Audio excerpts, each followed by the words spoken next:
Hello class 8, welcome to Zenith Guru Fundamental. मैं हूं निकी पंडित and हम यहाँ पे कर रहे हैं साइंस का chapter number 9, that is the amazing world of solute, solvent and solution. So ये चैप्टर बहुत ही ज्यादा इंटरेस्टिंग है, काफी सारी नई नई चीज आपको सीखने के लिए मिलेंगी। सो बिल्कुल ध्यान से मन लगा के पढ़ना है, राइट। सो यहाँ पे ना हम बेटा एनसीईआरटी लाइन बाय लाइन को फॉलो करेंगे जैसे बाकी के चैप्टर्स में हम कर आए हैं। एक बार जब हमारा सिलेबस कंप्लीट हो जाएगा तब हम इसके वन शॉट स्टार्ट कर देंगे। ओके, चलिए। So let's start with the world of solute, solvent and solution. सबसे पहले आता है probe and ponder.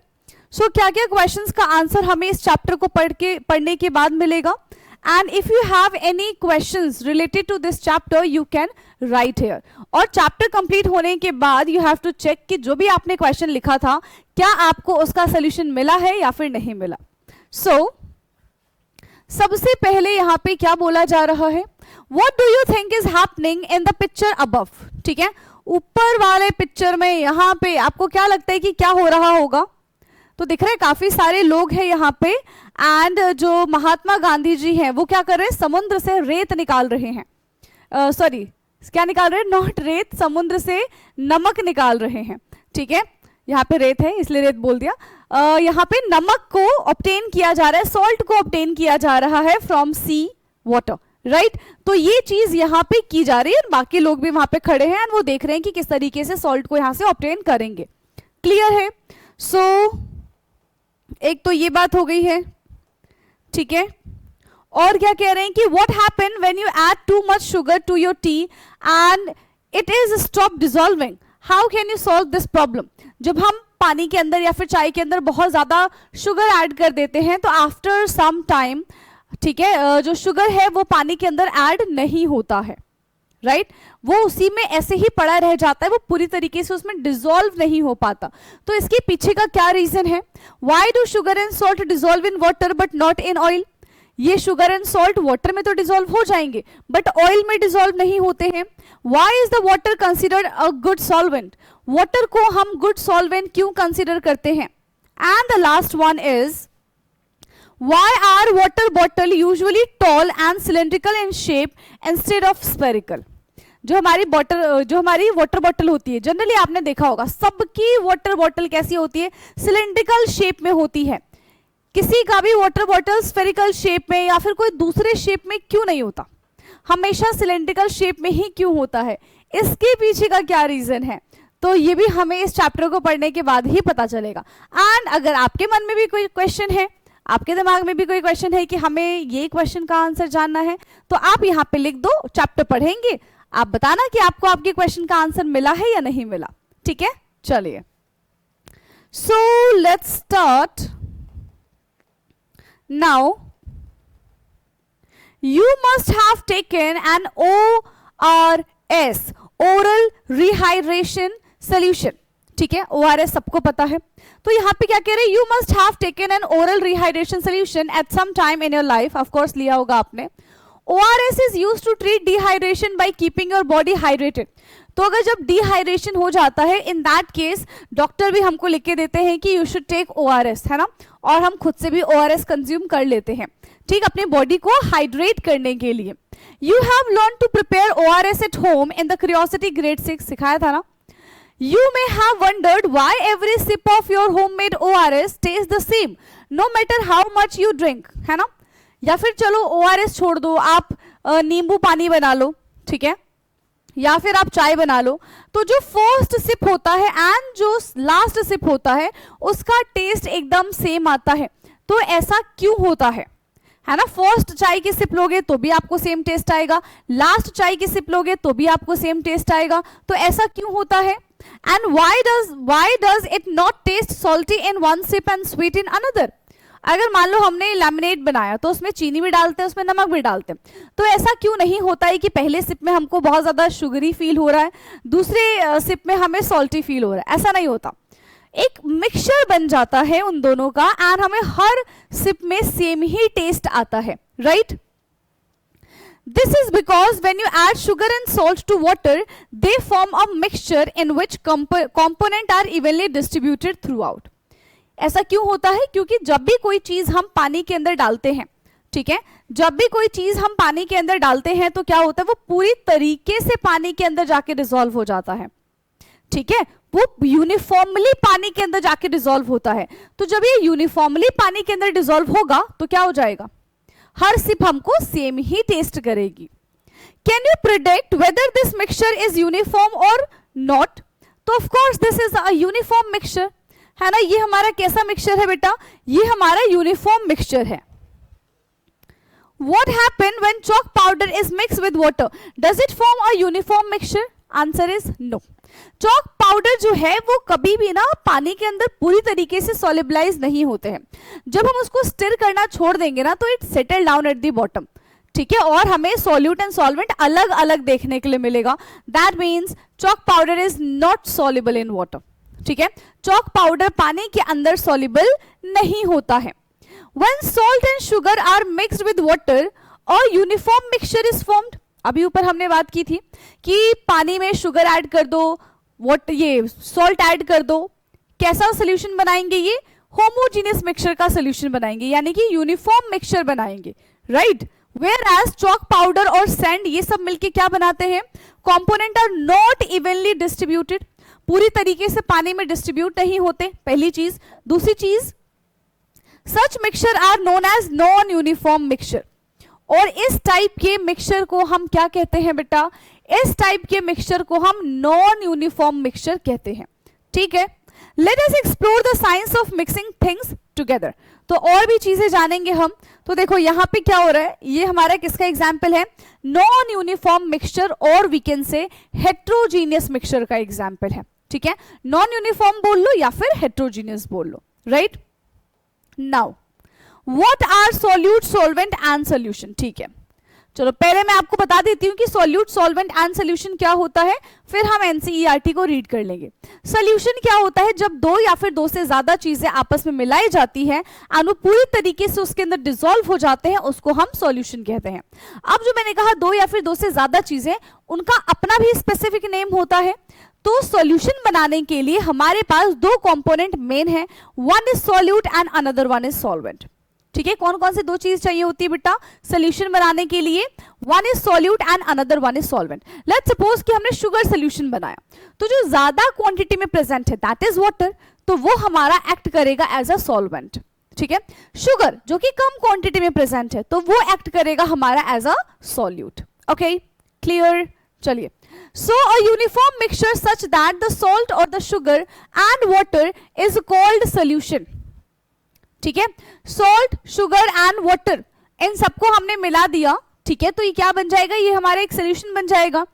whenever a solid is mixed in a liquid to form solution, this solid component is called solute, ठीक है। Liquid और solid को जब भी हम मिक्स करेंगे, ये फिक्स है बेटा, ठीक है, याद रखना ये फिक्स है, जब भी हम लिक्विड और सॉलिड को मिक्स करेंगे, liquid act as a solvent and solid act as a solute, ठीक है। लिक्विड सॉल्वेंट की तरह काम करेगा एंड सॉल्यूट जो है वो सॉलिड हो जाएगा, ठीक है। And the liquid component is called the solvent. The solute dissolve in solvent to form a solution, और यही सॉल्यूट एंड सॉल्वेंट मिलके क्या बनाते हैं, यही सॉल्यूट एंड सॉल्वेंट मिलके बनाते हैं सॉल्यूशन, ठीक। When a solution is formed by mixing two liquid, it is not always clear which substance is dissolving the other, है ना। अगर सोचो हमारे पास दो ही लिक्विड हो, हमने दो लिक्विड ले लिया, ठीक है, हमने पानी और मिल्क ले लिया, चलो ये तो आपस में आराम से मिक्स हो जाएंगे। तो अगर हमने पानी और मिक्स, ये ऑयल, पानी और मिल्क, हमने ये दोनों चीजें ले ली, अब इनको हमने मिक्स कर दिया, so how we will identify कि which one is solute and which one is solvent, तब तो गड़बड़ हो जाएगी। अभी तो हमने देख लिया कि सॉलिड वाला हमेशा सॉल्यूट होता है एंड लिक्विड वाला हमेशा सॉल्वेंट हो जाएगा in case of solid dissolve in a liquid. But what about when we have two liquids, क्या होगा जब हमारे पास दोनों के दोनों ही लिक्विड्स होंगे, हाँ जी। So in such case the substance present in smaller amount is called solute while the other in the large amount is called solvent. तो अगर हमारे पास दोनों के दोनों लिक्विड हुए, ठीक है बेटा, अगर जो हमारे पास दोनों के दोनों लिक्विड होंगे तो उस केस में क्या हो जाएगा, उस केस में सॉल्यूट जो है वो हमेशा स्मॉलर क्वांटिटी में प्रेजेंट होगा एंड सॉल्वेंट जो है हमेशा लार्जर क्वांटिटी में प्रेजेंट होगा, right. Solute smaller quantity, solvent larger quantity, ठीक। While one in the large amount is called solvent, ठीक है। We know air is a mixture, yes, हमें पता है air is the mixture of various gases. Would a mixture of gases also be considered a solution? Yes, क्या ये solution कहलाएगा? Air solution है या फिर क्या हो जाएगा? Basically air is a mixture ना, है ना। air क्या है यहाँ पे? मिक्सचर है और होमोजीनियस मिक्सचर है। तो जब भी हम होमोजीनियस के बारे में बात करते हैं तो कहीं ना कहीं वो सोल्यूशन से इंटरलिंक्ड हो जाता है, बिकॉज सोल्यूशन इज होमोजीनियस, ठीक है। So just as water can act as a solvent in liquid solution, gases can also form solution. जिस तरीके से सॉलिड ने सोल्यूशन बना लिया, लिक्विड ने सोल्यूशन बना लिया, उस तरीके से गैस भी तो सोल्यूशन बना सकते हैं, है कि नहीं है। उसी तरीके से बेटा गैस भी सोल्यूशन बना सकते हैं। So with it being a common example, air is a gaseous solution. Air यहाँ पे हमारा कैसा solution है बच्चे? Air हमारा यहाँ पे gaseous solution है। Since nitrogen is present in the larger amount in the air, it is considered as a solvent, while oxygen, argon, carbon dioxide and other gases are considered as a solute. समझ में आया? Air के अंदर बहुत सारे gases के components होते हैं, ठीक है। अलग अलग क्वांटिटी में हमारे नेचर में गैस प्रेजेंट है। तो जो सबसे ज्यादा अमाउंट में गैस प्रेजेंट है दैट इज नाइट्रोजन, ठीक है। तो नाइट्रोजन सबसे ज्यादा अमाउंट में प्रेजेंट है, तो यहाँ पे नाइट्रोजन एक्ट करेगा एज अ सॉल्वेंट एंड बाकी के जितने भी गैसेस हैं they act as a solute, ठीक है। वो सब के सब सॉल्यूट की तरह काम करेंगे। किसकी तरह काम करेंगे बेटा? वो सब के सब सॉल्यूट की तरह काम करेंगे। चलो भाई अब देखते हैं कितने बच्चों के मुंह में पानी आ जाता है। सो एवर हर्ड ऑफ, चलो भाई कभी सुना है?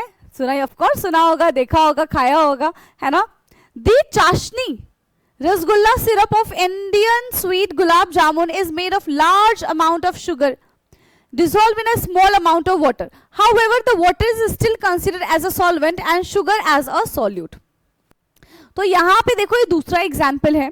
अभी हमने देखा था कि जो कम क्वांटिटी में होता है वो सॉल्यूट होता है, जो ज्यादा क्वांटिटी में होता है वो सॉल्वेंट होता है। लेकिन यहाँ पे गुलाब जामुन की चाशनी ने सब बदल के रख दिया, ठीक है। यहाँ पे गुलाब जामुन की चाशनी ने सब बदल के रख दिया। अगर हमें गुलाब जामुन की चाशनी बनानी है so that should be very thick, है ना। कैसा होना चाहिए गुलाब जामुन की चाशनी? बहुत ज्यादा थिक होनी चाहिए। तो उसके लिए we need more and more sugar and less amount of water, ठीक है। ज्यादा शुगर चाहिए और लेस अमाउंट ऑफ वाटर चाहिए हमको। तो इस केस में क्योंकि ज्यादा शुगर लिया जा रहा था तो शुगर एक्ट करना चाहिए था as a solvent and water क्योंकि कम क्वांटिटी में था तो वाटर एक्ट करना चाहिए था एज अ सॉल्यूट। बट ऐसा नहीं होता है, ठीक है। बट ऐसा नहीं होता। क्यों ऐसा नहीं होता? तो फिर हम कैसे पहचानेंगे कि यहाँ पे सॉल्यूट कौन सा है, सॉल्वेंट कौन सा होगा? तो दूसरा रीजन समझो, जो अपनी आइडेंटिटी को लूज कर देता है, बिल्कुल ध्यान से सुनना, जो अपनी आइडेंटिटी को लूज कर देता है सॉल्यूशन के अंदर इट इज कॉल्ड सॉल्यूट। जो अपनी आइडेंटिटी को रिटेन रखता है, ठीक है, जो अपनी आइडेंटिटी को रिटेन रखता है उसको हम क्या कहेंगे बेटा? उसको हम कहेंगे यहाँ पे सॉल्वेंट। तो पानी के अंदर शुगर जाके डिसॉल्व हो गया पूरी तरीके से, ठीक है। पानी के अंदर शुगर ने क्या किया बेटा? शुगर डिसॉल्व हो गया पूरी तरीके से। तो जब शुगर डिसॉल्व हो जाएगा तो किसकी आइडेंटिटी चली गई? शुगर की आइडेंटिटी चली गई। तो जब शुगर ने अपनी आइडेंटिटी लूज कर दी तो sugar act as a solute and here again water act as a solvent, ठीक है। शुगर यहाँ पे सॉल्यूट की तरह काम करेगा और यहाँ पे क्या हो जाएगा? वाटर जो है वो सॉल्वेंट की तरह ही काम करेगा। Clear? Now 9.2 How much solute can a fixed amount of solvent dissolve? एक फिक्स अमाउंट ऑफ सॉल्वेंट में कितना सॉल्यूट हम डिसॉल्व कर सकते हैं? कैसे पता करेंगे? डिपेंड करेगा सॉल्यूट का नेचर क्या है, ठीक है। क्लियर? कैसे पता करेंगे? डिपेंड करेगा कि सॉल्यूट का आखिरकार यहां पे नेचर क्या है। सो activity 9.1 let us investigate. What will happen if we keep on adding more salt in a given amount of water? बस हम सॉल्ट उसके अंदर पानी के अंदर डालते जा रहे। एक टाइम ऐसा आएगा कि शुगर पानी के अंदर डिसॉल्व होना बंद कर देगा। शुगर आप डालोगे वो एज इट इज पानी में पड़ा रहेगा पर वो डिसॉल्व नहीं होगा, ठीक है। पर वो क्या होगा बेटा? डिसॉल्व नहीं होगा। Take a clean glass tumbler and fill half with the water. आपको एक क्लीन ग्लास टम्बलर लेना है, उसको हाफ पानी से भर देना है. Add 1 spoon of salt and still stir well till the dissolve completely. तो उसके अंदर एक ही चम्मच चीनी डाला और वेट किया जब तक वो पूरी तरीके से डिसॉल्व नहीं हो जाता. ठीक है. Gradually add a spoon of salt into the other tumbler and stir. Observe how many spoons of salt you can add before the stop dissolving completely. तो यहाँ पे दूसरा भी एक्सपेरिमेंट चल रहा था साथ ही साथ, जहां पे नमक वाला एक्सपेरिमेंट करना था. पहले वाले में हमने शुगर वाला देखा, सेकेंड वाला जो है हमारा सॉल्ट वाला है. ठीक है. तो यहां पे हम क्या देख रहे हैं कि सॉल्ट तो तुरंत ही डिसॉल्व हो जाएगा. राइट. सॉल्ट जो है वो तो सॉल्वेंट के अंदर तुरंत ही डिसॉल्व हो जाएगा बिना टाइम कंज्यूम किए. लेकिन जो, ठीक है, लेकिन जो यहां पे हमारे पास क्या चीज प्रेजेंट है, शुगर प्रेजेंट है, ये इतनी आसानी से डिसॉल्व नहीं होता है. ठीक है. ये इतनी आसानी से बेटा डिसॉल्व नहीं होगा. राइट. आगे बात समझ में. Now stop dissolving completely. Record your observations in table 9.1. तो जो भी हमारी ऑब्जर्वेशन है हम उसको टेबल 9.1 में लिखेंगे. So dissolution of salt in water. अगर हमने 1 चम्मच चीनी लिया है तब क्या होगा, आराम से डिसॉल्व हो जाएगा. सॉल्ट डिसॉल्व,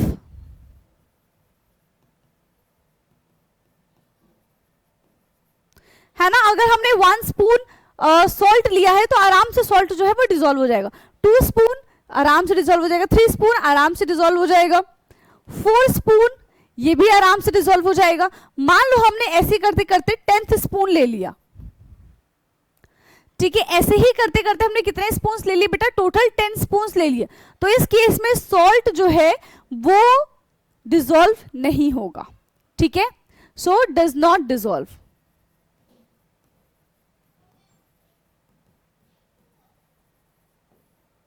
तो इस केस में सॉल्ट जो है वो डिसॉल्व नहीं होगा.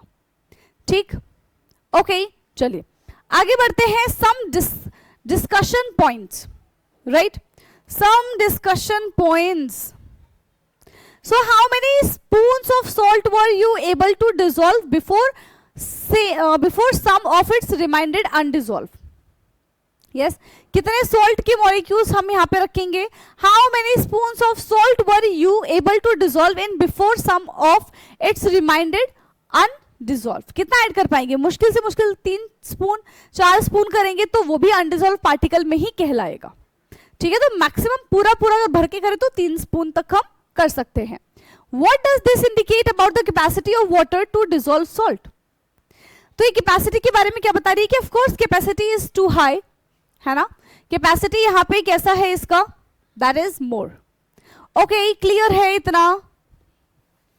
Now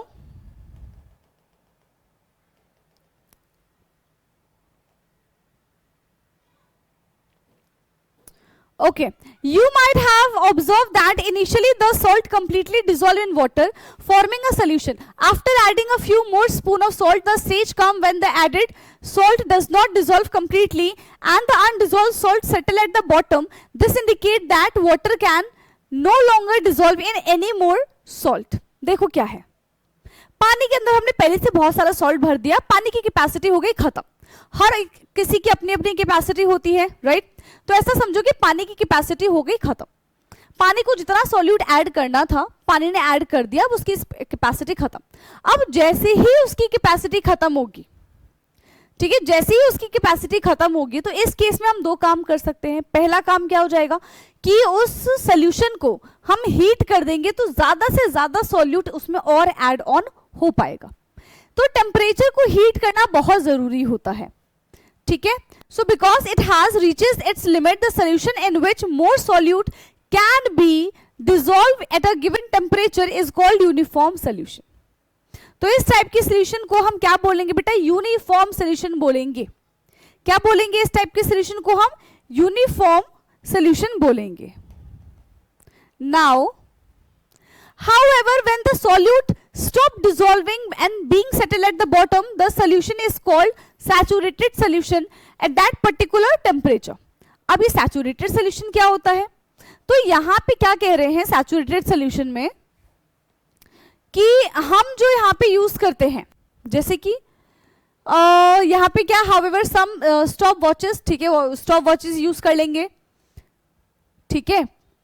however not, however when the solute stop dissolving and being to settle at the bottom the solution is called saturated. मतलब क्या, आपने एक ग्लास पानी लिया, ठीक है, बिल्कुल टाइमर देखो यहाँ पे, टाइमर क्यों देख रहे हो हम, जो मैंने अभी स्टॉप वॉच बोला है, हालांकि यहाँ पे लिखा हुआ नहीं है, ये हम देख रहे हैं कि कितनी जल्दी कोई चीज किसके अंदर डिसॉल्व हो जा रही है.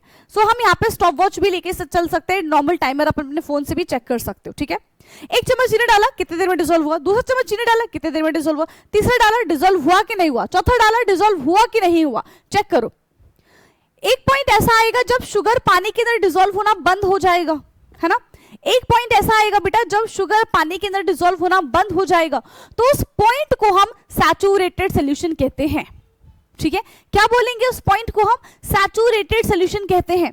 अनसैचुरेटेड का मतलब होता है जब तक सॉल्यूट ऐड किया जा सकता है, ठीक है, जब तक सॉल्यूट ऐड किया जा सकता है सॉल्वेंट के अंदर, तब तक उसको हम अनसैचुरेटेड बोलेंगे. जैसे ही वो एक पॉइंट पर आ जाएगा कि भाई अब इसके आगे सॉल्युबिलिटी पॉसिबल नहीं है, ठीक है, अब इसके आगे सॉल्युबिलिटी पॉसिबल नहीं है, सो उस केस में क्या हो जाएगा, उसको हम बोलेंगे सैचुरेटेड सॉल्यूशन, ठीक है. क्या बोलेंगे बेटा, उसको हम सैचुरेटेड सॉल्यूशन बोलेंगे. At a particular temperature, the amount of solute present in a fixed quantity of solution is termed as concentration, depending upon the amount of solute present in the fixed quantity of solution, and it can be called dilute solution. मतलब देखो, concentrated and dilute का concept I hope कि आपको समझ में आता है, ठीक है. कॉन्सेंट्रेटेड बहुत गाढ़ा सोल्यूशन, डाइल्यूट बहुत पतला सोल्यूशन, ठीक है. डाइल्यूट में सॉल्यूट का कॉन्सेंट्रेशन कम होता है, कॉन्सेंट्रेटेड में सॉल्यूट का कॉन्सेंट्रेशन ज्यादा होता है, ठीक है. ओके, चलिए. सो यहाँ पे क्या कह रहे हैं, कॉन्सेंट्रेशन के बारे में बात करें. Depending upon the amount of solute particles in a fix quantity solution, it can be called dilute solution. अब डाइल्यूट सोल्यूशन क्या होता है, ऐसा सोल्यूशन जिसमें पहले से ही वाटर ऐड ऑन हो. लेस अमाउंट ऑफ सॉल्यूट और the concentrated solution, more amount of solute dissolve in dissolve more amount of solute, dilute and concentrated are relative terms. तो dilute and concentrated का pH भी अलग अलग होगा, ठीक है. dilute and concentrated का यहाँ पे बेटा हमें pH भी अलग अलग देखने के लिए मिलेगा, ठीक. so no one can see in activity 9.1 solubility obtained by dissolving 1 spoon of salt in a dilute as compared to the they obtain by dissolving 2 or more spoons for salt. Can you now reflect which solution is more concentrated? Yes, क्या हम बता सकते हैं कि कौन सा solution यहाँ पे सबसे ज्यादा concentrated है? Which solution is more concentrated? 2 spoon of salt in 100 ml of water or 4 spoon of salt in 500 of water. बताना. यहाँ पे क्या 100 ml सॉल्यूट है, कितने में, 4 ml वाटर में, 4 स्पून में, और यहाँ पे 50 ml सोल्यूशन है, कितने में, salt in 50 ml of solution. कितना सॉल्ट डिसॉल्व हुआ होगा, यस, कितना सॉल्ट यहाँ पे डिसॉल्व हुआ होगा. मैक्स टू मैक्स हम 3 या फिर 4 से ज्यादा शुगर ऐड नहीं कर सकते हैं, याद रखना, 4 से ज्यादा शुगर ऐड नहीं किया जा सकता, ठीक. From activity 9.1 we can say that maximum amount of solute that dissolve in a fixed quantity of the solvent is called solubility. उसी को हम solubility कहते हैं, ठीक है. क्या है solubility? We can say that the maximum amount of solute is dissolved in a fixed quantity of the solvent is called its solubility. Solubility का मतलब है कि किस अमाउंट से, किस रेट से दो सब्सटेंस आपस में मिक्स हो रहे हैं, that is called solubility, ठीक. Does temperature affect the solubility of solute? करेगा क्या, नहीं करेगा. Let us find out how does temperature affected the solubility of a solute, ठीक है.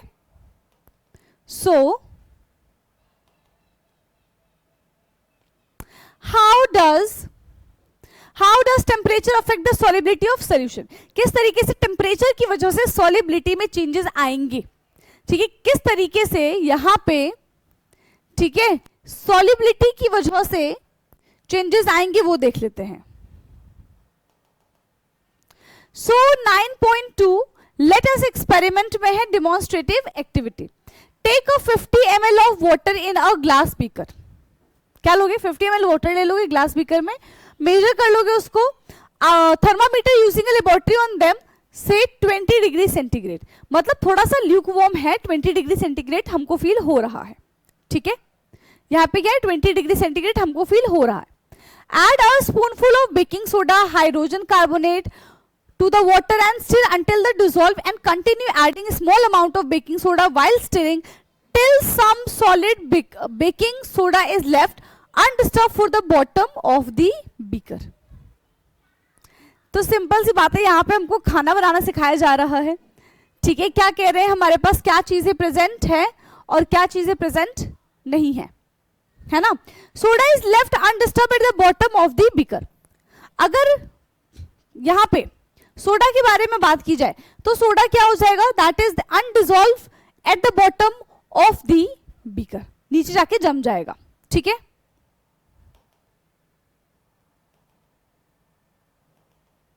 चलिए नेक्स्ट है हमारा यहाँ पे,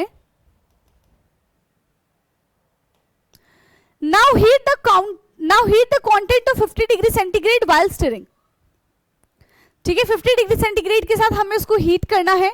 what happened to the undissolved baking soda?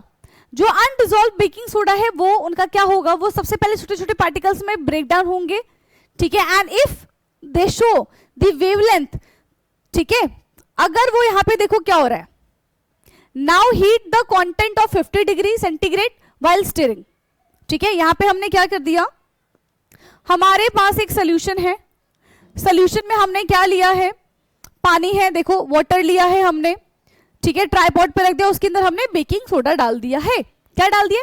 Baking soda डाल दिया है। बेकिंग सोडा डालने के बाद इसमें हमने थर्मामीटर भी डाल दिया। अब उसका हम टेम्परेचर चेक कर लेंगे। कैसे? You will observe that it is dissolved, of course. Continue adding more baking soda while stirring at this temperature until some baking soda remain undissolved. तो कंटिन्यूएशन में हीट करते रहो और उसको डिसॉल्व करते रहो, फिर भी कुछ टाइम के बाद हमें कुछ अनडिसॉल्व पार्टिकल्स उसमें नजर आएंगे। Again heat the content further to 70 degree while continuing to the stir. What do you observe? पहले हमने थोड़ी देर के लिए हीट किया, फिर हमने 70 डिग्री सेंटीग्रेड तक हीट कर दिया, ठीक है। क्यों? क्या ऑब्जर्व करना था हमको यहां पे? सो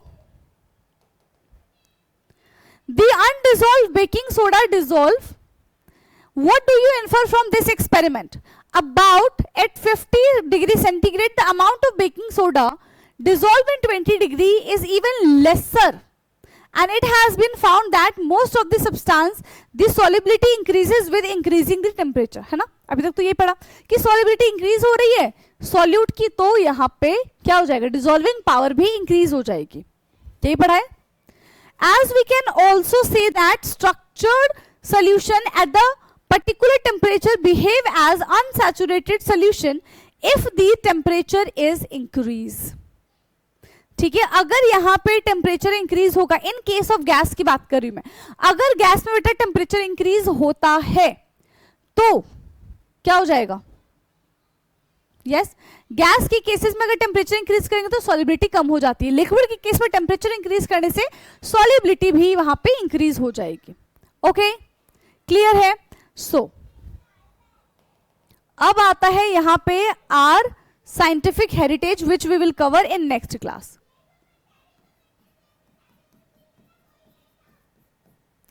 ठीक है, अब हम बाकी की चीजें कब करेंगे बेटा? हम बाकी की चीजें नेक्स्ट क्लास में करेंगे। सो मेक श्योर कि जितना भी आज तक पढ़ा दिया है पूरा पूरा आपको एनसीईआरटी से रीड करना है, ज्यादा नहीं है।